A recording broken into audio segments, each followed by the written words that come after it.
Kami tahu aturan akademik yang dijunjung tinggi di UGM, sehingga kami sangat yakin pengurus UGM bermain di sini. Sejumlah kali ada orang yang menawarkan komisaris lah, jabatan inilah ke email saya. Saya bilang, Pret, makan tuh jabatan. Kalau malam ini saya mati, besok mati, biarkanlah saya mati bukan menjadi seorang penjilat ya, seperti Pak Marwan. Bisa ya Pak ya?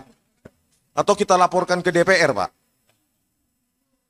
Loh, kan tahun 2017 Pak Jokowi kan sedang menjadi presiden. Apa nggak ada pasal kebohongan untuk seorang presiden? Yang ahli hukum kan banyak ini Pak. Kalau saya kan ahli di lapangan aja. Terus apa lagi? Ya intinya metodologi ya akan kita challenge. Karena pada saat ditampilkan oleh Dirtipidum, ada 6 dokumen sekaligus yang ditampilkan, tetapi usianya sama, tapi warna kertas berbeda. Itu penjelasannya apa? Penjelasannya harus saintifik dong. Ya, kenapa kita melakukan digital forensik? Karena kita tidak bisa menyita. Kalau saya bisa menyita itu skripsi saya ambil dari UGM, ya saya biaya sendiri untuk di Serpong sana, di uji lab. Karena kita tidak bisa menyita, terpaksa kita belajar mempelajari pola di dalam digital forensik itu. Karena kita tidak bisa menyita. Sama seperti kenapa bisa kita ilmuwan misalnya bisa mengatakan bahwa bumi itu bulat. Karena polanya bulat, meskipun kita tidak pernah mengitari bumi. Terus membuktikan sendiri bulat. Tetapi itulah ilmuwan, bahwa dari skripsi yang secara teknologi, perkembangan atau evolusi teknologi itu melawan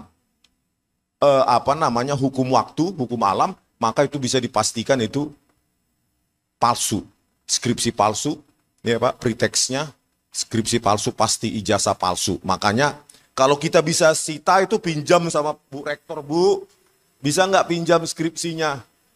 Selesai itu, saya bawa aja. Ada punya teman peneliti di Serpong, tolong bro, teliti ini beda usia kertas antara lembar pengesahan skripsi dengan prakata dan setelahnya. 1 minggu jadi Pak. Tapi karena kita tidak punya kewenangan untuk menyita, maka kita lakukan cara lain. Dan waktu saya dan istri mengunjungi perpustakaan Fakultas Kehutanan UGM, ya kami cuma dikasih 5 menit dan ditunggui begini. Bentar ya Pak. Udah Pak. Udahlah Pak, cukup Pak, nanti saya dimarahi.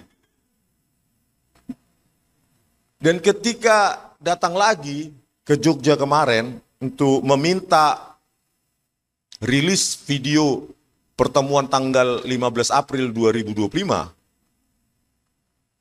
yang sangat monumental itu Pak, satu pun pejabat UGM tidak ada yang berani mengeluarkan statement, tanggapan, apalagi menjumpai. Jadi berapa jam saya menunggui di Humas UGM? 3 jam, orangnya ada di tempat, koordinator Humas UGM, nggak berani keluar. Mungkin kalau sampai sore nggak berani juga dia keluar itu Pak. Pertanyaan kenapa nggak berani kalau memang jujur, kalau memang mereka bisa memastikan dokumen-dokumen yang ada itu adalah memastikan bahwa Jokowi alumni UGM. Nah, ketakutan itu, kepengecutan mereka itu semakin meyakinkan saya bahwa Jokowi bukan alumni UGM. Pak Jokowi, Anda bukan alumni UGM. Mengaku saja lah Pak. Kalau saya pribadi saya maafkan Bapak, tapi nggak tahu rakyat yang lain. Ya. Kalau saya pribadi, saya secara pribadi. Tapi banyak rakyat mungkin berpandangan berbeda. Tetapi Pak, dokumen-dokumen itu, kejanggalan itu sudah terlalu banyak Pak. Jangan tetap bertahan dalam kebohongan Anda, sehingga tenggelam dan diselimuti kecemasan terus. Ya, Bapak cemas dimanapun Bapak berada, sementara kami di sini ketawa-ketawa. Ya, dan kepada UGM, ya khususnya skripsi-skripsi tahun 1985 yang saya minta ditunjukkan di perpustakaan Fakultas Kehutanan UGM yang sejak tahun 1985 sampai awal 1990-an. Kemana itu Bapak Ibu? Katanya transparansi akademik harus ditegakkan. Coba dong ditaruh di Fakultas Kehutanan UGM supaya bisa kita bandingkan teknologinya. Ternyata ketakutan, ya, ketertutupan akademik membuat UGM menjadi universitas yang cukup memalukan. Saya sebagai alumni dan mungkin ribuan alumni UGM yang lain ya merasa malu. Dulu UGM nggak seperti ini. Betapa ketatnya UGM, ya, bahwa menuliskan nama dosen kita, gelarnya, ada titik atau tidak, suruh pulang. Tanpa harus diberitahu apa salah kita. Karena apa? Anda sudah mahasiswa, cari tahu sendiri, pulang ngeprint. Bayangkan, skripsi atas nama Joko Widodo, lembar pengesahan skripsi tidak ada. Tidak ada kapan dipertahankan di depan Dewan Penguji. Siapa pengujinya, tanda tangannya bagaimana. Itu nggak usah secara forensik, secara akademik saja, itu bukan skripsi. Karena yang paling bertanggung jawab terhadap skripsi, tesis, disertasi, bukan pembimbing. Puluhan tahun jadi dosen pasti paham itu. Yang paling bertanggung jawab terhadap isi dari skripsi, tesis maupun disertasi adalah penguji. Penguji. Tanpa ada tanda tangan penguji, maka skripsi itu sama dengan toilet paper. UGM, ya, saya nggak bermusuhan dengan alma mater yang saya cintai, yang saya sayangi. Saya bermusuhan pada kalian-kalian yang memanfaatkan UGM untuk kepentingan pribadi kalian. Ya, saya bermusuhan pada kalian, ya, karena nanti ada relagama, ya, sejumlah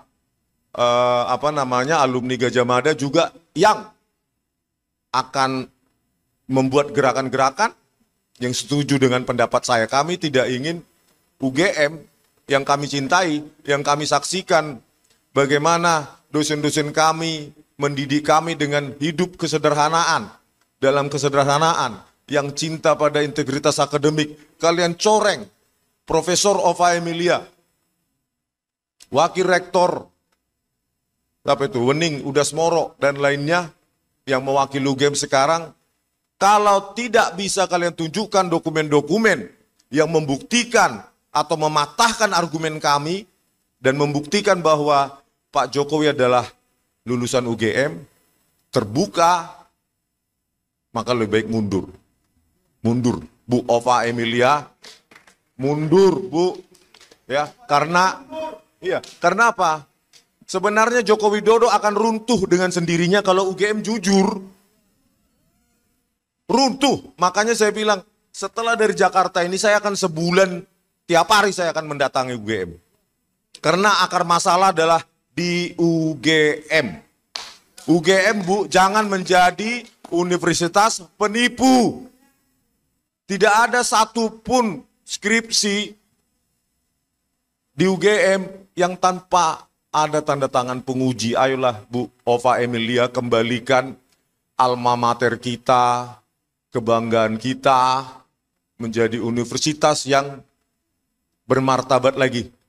Ya, jangan hanya karena Joko Widodo semua aturan birokrasi atau aturan akademik kalian langgar. Sayangi alma matermu, ingat Bu Ova Emilia bagaimana Anda dididik dengan dosen-dosen Anda dulu di kedokteran gigi, ya, kedokteran gigi. Bu Ova. Wah, kedokteran umum UGM, ya, dosen-dosen kita dulu yang kebanyakan sudah almarhum. Ingatlah itu, Bu. Ya, jangan, Bu Ova, jangan memakai seseorang yang sekarang menjabat komisaris, padahal dia bukan lulusan UGM. Ya, dia cuma lulusan Ruko University 3 lantai. Bagaimana itu menjadi pembela UGM yang paling die hard? Kan konyol. UGM punya orang-orang pintar. Skripsi itu Bu Opa kasih ke Fakultas Teknik Elektro, selesai 1 hari mereka simpulkan itu bodong. Ayo libatkan ahli-ahli dari UGM sebelum nama UGM hancur. Ya, jangan libatkan lagi itu die hard Jokowi, relawan Jokowi ya, Projo lah, apalagi itu Joman lah, apalagi itu sedulur Jokowi lah. Memangnya UGM nggak bisa membela dirinya sendiri ya? Ya, masa cuma Sylvester Stallone yang lulusan Ruko University menjadi die hard pembela pembela UGM sih? Dia bukan alumni UGM. Siapa lagi itu? Pitra Romadoni bukan alumni UGM. Andi Aswan bukan alumni UGM. Ya, kami tahu aturan akademik yang dijunjung tinggi di UGM, sehingga kami sangat yakin UGM bermain, maksud saya pengurus UGM bermain di sini. Pasti itu. Karena kami ya lahir dari rahim UGM. Kami paham aturan UGM yang sangat ketat. Kalau Sylvester ya nggak tahu. Sylvester tahunya bagaimana menjilat supaya jadi komisaris. Sama seperti Ade Armando yang sekarang jadi komisaris PLN. Yang dengan enteng dia di YouTube-nya mengatakan saya dungu. Ade Armando, kau bisa menjadi penjilat Jokowi, tapi jangan sekali-sekali mengatakan saya dungu. Saya masih bermartabat, saya tidak membuat video yang mendungu-dungukan Anda. Karena kalau saya buat itu saya sama rendahnya seperti Anda. Ya. Sejumlah kali ada orang yang menawarkan komisaris lah, jabatan inilah ke email saya. Saya bilang, pret. Makan tuh jabatan. Kalau malam ini saya mati, besok mati, biarkanlah saya mati bukan menjadi seorang penjilat seperti Anda.